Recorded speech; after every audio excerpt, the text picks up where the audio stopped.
C'est l'été sur 01net TV et l'été évidemment les boules, l'apéro, le soleil et les vidéos de 01net TV, le meilleur de l'année. Rappelez-vous, cette année nous avons reçu du beau monde, Pascal Nègre, Xavier Niel ou encore le cofondateur de Tesla. Regardez.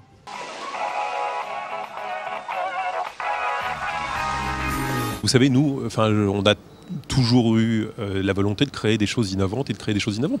Donc c'est pas parce qu'on fait une Freebox d'entrée de gamme qu'elle doit pas être innovante et avoir des fonctionnalités avancées, elle doit juste être d'autant plus accessible. C'était ça le sujet. On a mis de la 4K sur cette box parce que la 4K arrive, comme on l'avait fait avec la HD. Vous allez me dire, il n'y a pas beaucoup de contenu, mais c'est parce qu'on a une box Ça, 4K. on va vous le dire, oui, effectivement. Mais parce que vous mettez la 4K que les contenus arrivent et c'est pas l'inverse. Les gens ne produisent pas de contenu si vous ne pouvez pas les afficher. Là, on crée un équipement qui permet de les afficher. Puis après, on rajoute un certain nombre de goodies, une télécommande dans laquelle on rajoute un micro à laquelle on peut parler, des magasins d'applications avec des jeux dédiés à la télévision et vous avez vu des exemples de jeux disponibles aujourd'hui qui sont des jeux extrêmement avancés, et puis la création ou l'intégration dans l'écosystème Google. Le marché de la musique, il est en mutation. Donc on a connu, je dirais, une première mutation qui a été la piraterie. Bon. Après on a connu une deuxième mutation bizarre, tout le monde a oublié depuis, c'est les sonneries téléphoniques, qui était le premier moment où on gagnait de l'argent dans le digital. Et puis après, il y a eu l'arrivée évidemment des plateformes de téléchargement, iTunes est la plus célèbre. Et puis maintenant, on vit une nouvelle mutation qui est en fait le fait que pour la première fois de l'histoire de notre industrie, les gens ne vont pas acheter quelque chose, un disque, une cassette, un DVD, un téléchargement, mais ils vont payer pour avoir accès.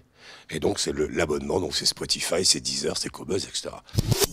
Je crois même comprendre que le président de la République porte parfois une montre connectée de marque française.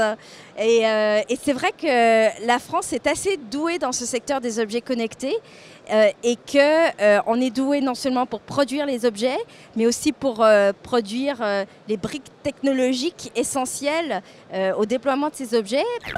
J'ai décidé effectivement de permettre à nos clients Orange d'accéder à ce service parce qu'en fait, fondamentalement, je ne vois aucune raison valable pour les gens privés de ce service. Mais vous disiez pas ça il y a quelques mois. Oui, vous étiez plus réservé, non, Stéphane, il y a quelques semaines. Ce que je disais, c'était très exactement la chose suivante. Je disais, au moment du lancement de Netflix, il y a trop d'inconnus là-dedans pour qu'on puisse nous prendre la responsabilité d'annoncer avant le lancement que Netflix sera sur nos postes.